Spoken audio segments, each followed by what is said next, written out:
আমার কাছে প্রত্যেকটি প্রাপ্তি ভীষণ শ্রদ্ধার, ভীষণ সম্মানের, এবং আজকে যে কাজটির জন্য আসলে পেয়েছি স্পেশালি পাফ ড্যাডি, ভীষণ কষ্টের কাজ ছিল একটা, এবং এই কাজটি করার জন্য মোটামুটি আমাদের ভালো হাড় ভাঙা পরিশ্রম গেছে। যখন এটার জন্য একটা অ্যাওয়ার্ড, সেটা আসলে অনেক বেশি ভালো লাগে।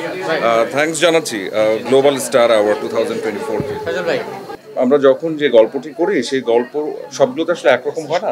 এক একটা গল্প এক এক রকম, এক এক গল্পের গল্প বলার ধরন এক এক রকম, এক একটা চরিত্র এক এক রকম। যে চরিত্রটা করেছিলাম সেটা একটা নেতিবাচক চরিত্র, এবং ওখানে যতগুলো চরিত্র ছিল সবগুলোই আসলে নেতিবাচক চরিত্র।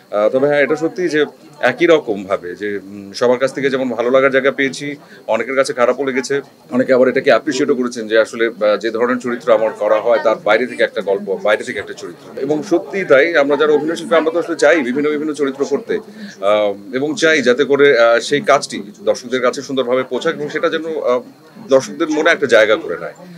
তবে বারবারই একটা জিনিস বলবো যে আমি যতবারই বিভিন্নভাবে বিভিন্ন চরিত্র নিয়ে আসছি দর্শকদের কাছে, দর্শকদের সামনে, আমি আসলে প্রপার রেসপন্স পেয়েছি। এবছর সাইলেন্স একটা কাজ করেছিলাম, সেটার জন্য একটা ভালো রেসপন্স পেয়েছি এবং আমি কৃতজ্ঞ দর্শকদের কাছে। সহসা না, সামনে আসবো ইনশাল্লাহ, কিছুদিনের মধ্যে জানাবো। বড় পর্দাতে ইনশাল্লাহ কোনো একটা কিছু করবো, সেটা জানাবো খুব শিগগিরই ইনশাল্লাহ।